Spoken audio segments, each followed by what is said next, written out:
Quality study अकॅडमीच्या YouTube चॅनलवर तुमच्या सर्वांचं स्वागत आहे विद्यार्थी मित्रांनो. आज आपण 9 डिसेंबर रोजी चालू घडामोडीचे प्रश्न पाहूया. हे प्रश्न MCQ स्वरूपात असतील. आपण आपल्या चॅनलवर क्वालिटी स्टडी अकॅडमीवर एक नवीन सिरीज लॉन्च केली आहे, चालू घडामोडीचे प्रश्नाची. हे प्रश्न MCQ स्वरूपात असतील. इथे आपण GK आणि करंट अफेअरची न्यूज पण कवर करणार आणि त्याचसोबत आपण एक्झाम पॉईंट ऑफ व्ह्यूनं महत्त्वाच्या टॉपिक पण आपण कवर करतो. तर आजचा आपला टॉपिक आहे महाअधिवक्ताच्याबद्दल आपण महत्त्वाची इन्फॉर्मेशन पाहूया. ज्या विद्यार्थ्यांनी क्वालिटी स्टडी अकॅडमीच्या चॅनलला सबस्क्राईब केला नसतील त्यांनी सबस्क्राईब करून घ्या. असेच महत्त्वाचे व्हिडिओ तुम्हाला क्वालिटी स्टडी अकॅडमीच्या यूट्यूब चॅनलवर मिळतील. त्याकरिता सबस्क्राईब करायला विसरू नका. सर्वप्रथम पहिला क्वेश्चन, राज्याचे नवीन महाअधिवक्ता म्हणून कोणाची नियुक्ती करण्यात आली? तर आपला पहिला ऑप्शन आहे वीरेंद्र सराफ, दुसरा ऑप्शन आहे मिलिंद साठे, तिसरा ऑप्शन आहे अरविंद बोबडे आणि चौथा ऑप्शन आहे VR मनोहर. तर आपल्या प्रश्नाचं उत्तर राहणार आहे ऑप्शन क्रमांक 2, मिलिंद साठे यांची महाराष्ट्र राज्याचे नवीन महाअधिवक्ता म्हणून नियुक्ती करण्यात आली. त्यानंतर पुढला प्रश्न, इंडियन गोल्फ लीगचे विजेतेपद कोणी पटकावले? पहिला ऑप्शन आहे आदित्य अशोक, दुसरा ऑप्शन आहे शुभंकर शर्मा, तिसरा ऑप्शन आहे गगनजीत भुल्लर आणि चौथा ऑप्शन आहे अर्नबॉन लाहिडी. तर आपल्या प्रश्नाचं उत्तर राहणार आहे ऑप्शन क्रमांक 3, गगनजीत भुल्लर यांनी इंडियन गोल्फ लीगचे विजेतेपद पटकावलेले आहेत. त्यानंतर पुढला प्रश्न, भारत आणि कोणत्या देशादरम्यान हरिमाहू शक्ती हा लष्करी सराव आयोजित केला जातो? तर पहिला ऑप्शन आहे आपला मालदीव, दुसरा ऑप्शन आहे इंडोनेशिया, तिसरा ऑप्शन आहे मलेशिया, चौथा ऑप्शन आहे सिंगापूर. तर या प्रश्नाचं उत्तर राहणार आहे ऑप्शन क्रमांक 3, मलेशिया.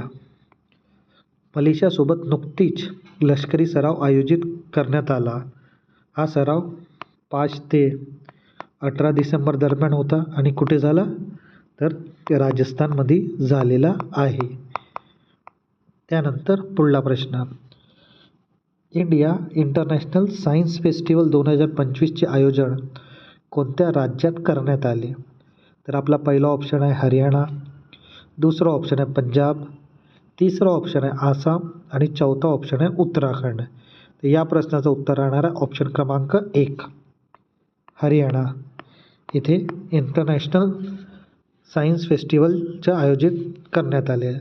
त्यानंतर पुढला प्रश्न, एका महिन्यात 45,911 सौर कृषी पंप बसवून कोणत्या भारतीय कंपनीने गिनेज वर्ल्ड रेकॉर्ड केलेला आहे? तर पहिला ऑप्शन आपला NTPC लिमिटेड, दुसरा ऑप्शन आहे महावितरण, तिसरा ऑप्शन आहे टाटा पॉवर आणि चौथा ऑप्शन आहे महाराष्ट्र राज्य वीज वितरण कंपनी. तर आपल्या प्रश्नाचं उत्तर आहे ऑप्शन क्रमांक 2, महावितरण कंपनीने गिनेज वर्ल्ड रेकॉर्ड केलेला आहे सौर कृषी पंप बसवून, ते पण किती? 45,911. त्यानंतर पुढला प्रश्न, महिलांसाठी शांतता आणि सुरक्षेचा निर्देशांक 2025-26 मध्ये कोणत्या देशाला पहिलं स्थान मिळालेलं आहे? तर आपला ऑप्शन आहे पहिला फिनलँड, दुसरा ऑप्शन आहे स्वीडन, तिसरा ऑप्शन आहे नॉर्वे आणि चौथा ऑप्शन आहे डेन्मार्क. तर या प्रश्नाचं उत्तर राहणार आहे ऑप्शन क्रमांक 4, डेन्मार्कला पहिलं स्थान मिळालेलं आहे.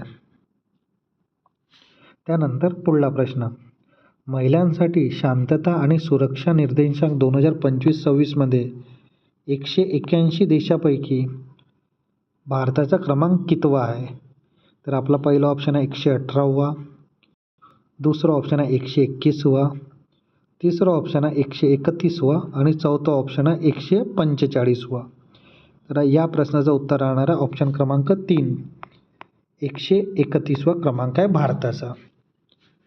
त्यानंतर पुढला प्रश्न, अखिल भारतीय साहित्य संमेलनचे स्थळ आणि क्रमांक कोणता आहे जो आता होणार आहे?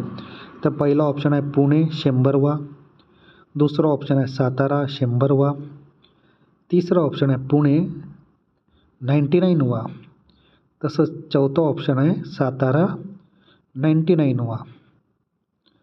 तर या प्रश्नाचं उत्तर राहणार आहे ऑप्शन क्रमांक 4, सातारा 99वा अखिल भारतीय साहित्य संमेलन होणार आहे. कुठे? सातारामध्ये. त्यानंतर पुढला प्रश्न, प्रधानमंत्री जीवन योजना कोणत्या मंत्रालयाने संबंधित आहे? तर पहिला ऑप्शन आहे ऊर्जा मंत्रालय, सेकंड ऑप्शन आहे कृषी आणि शेतकरी कल्याण मंत्रालय, तिसरं ऑप्शन आहे पर्यावरण वन आणि हवामान बदल मंत्रालय आणि चौथं ऑप्शन आहे पेट्रोलियम आणि नैसर्गिक वायू मंत्रालय. तर या प्रश्नाचं उत्तर राहणार आहे ऑप्शन क्रमांक 4, पेट्रोलियम आणि नैसर्गिक वायू मंत्रालय. आता जीवनचा काय फुल फॉर्म आहे? जैव इंधन, वातावरण अनुकूल फसल, हे जीवनचं फुल फॉर्म आहे. आणि कोणतं मंत्रालय चालवतो? तर पेट्रोलियम आणि नैसर्गिक वायू मंत्रालय. त्यानंतर पुढला प्रश्न, प्रधानमंत्री जीवन योजना कोणत्या वर्षी सुरू करण्यात आली आणि ती कोणत्या वर्षी सुधारित करण्यात आली? पहिला ऑप्शन आहे सुरू 2017 आणि सुधारित 2023, दुसरा ऑप्शन आहे सुरू 2018 आणि सुधारित 2025, तिसरं ऑप्शन आहे सुरू 2019 आणि सुधारित 2024, चौथं ऑप्शन आहे सुरू 2020 आणि सुधारित 2024. तर या प्रश्नाचं उत्तर राहणार आहे जीवन योजना 2019मध्ये सुरू झाली आणि सुधारित 2024मध्ये. तर ऑप्शन क्रमांक 3 आपला आन्सर राहणार आहे. आता विद्यार्थी मित्रांनो, आपण एक्झाम पॉईंट ऑफ व्ह्यूने एक महत्त्वाचा टॉपिक पाहतो. तर आजचा आपला महत्त्वाचा टॉपिक आहे महाअधिवक्ता. तर हा आपला खूप इम्पॉर्टंट टॉपिक आहे. तुम्हाला येणाऱ्या एक्झाममध्ये याबद्दल प्रश्न येऊ शकतो. तर चला आता ह्या टॉपिकची आपण माहिती पाहू. भारतीय राज्यघटनेत कलम 165मध्ये महाधिवक्ता जो राज्य सरकारच्या सर्वोच्च कायदेशीर सल्लागार म्हणून महाधिवक्ता कार्य करतो. त्यांची नियुक्ती कोण करते? तर राज्यपाल महाधिवक्त्याची नियुक्ती करते आणि तो व्यक्ती उच्च न्यायालयाच्या न्यायाधीशप्रमाणे पात्र असला पाहिजे आणि किमान 10 वर्ष न्यायालयीन प्रॅक्टिस व न्यायिक पदाचा त्याला अनुभव पाहिजे. कार्यकाल टेन्युअर राज्यघटनेत निश्चित कालावधी नाही, पण राज्यपालांच्या इच्छेनुसार तो पदावर राहतो. सामान्यतः मंत्रिमंडळ बदलल्यास महाधिवक्ता राजीनामा देतो. तिसरा पॉईंट, कर्तव्य व अधिकार. कायदेशीर सल्ला राज्य सरकारला कायद्याबाबत सल्ला देणे, राज्याच्या वतीने उच्च न्यायालय व सर्वोच्च न्यायालयात खटले लढवणे, तसंच मत देणे कोणत्याही कायद्याबाबत किंवा विषयाबाबत राज्यपाल किंवा राज्य सरकारने विचारल्यास लेखी किंवा मौखिक मत देणे. कोणाला? राज्यपाल किंवा राज्य सरकारला. सी पॉईंट, कोर्टातील प्रतिनिधित्वच्या वतीने खटल्यात उपस्थित राहणे, राज्याशी संबंधित प्रकरणात विशेष परवानगी घेऊन उपस्थित राहू शकतो. हे कर्तव्य अधिकार आहेत महाधिवक्त्याचे. त्यानंतर चौथा पॉईंट, वेतन व भत्ते. राज्यपाल वेतन व भत्ते ठरवतात. कोण ठरवतात? राज्यपाल.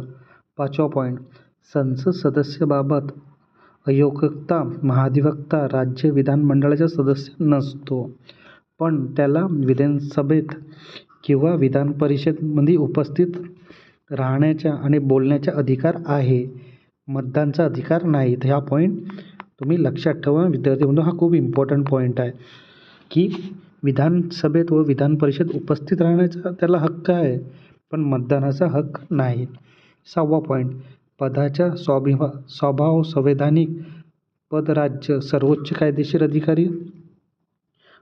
अधिकारी अटॉर्नी जनरल हा कलम 76 प्रमाणे म्हणजेच जे केंद्र सरकारमध्ये राहते. पण तो केंद्रासाठी तर महाधिवक्ता राज्यासाठी काम करतो. तर महाधिवक्ता राज्यासाठी काम करतो आणि केंद्रासाठी कोण कोण करतो तर अटॉर्नी जनरल.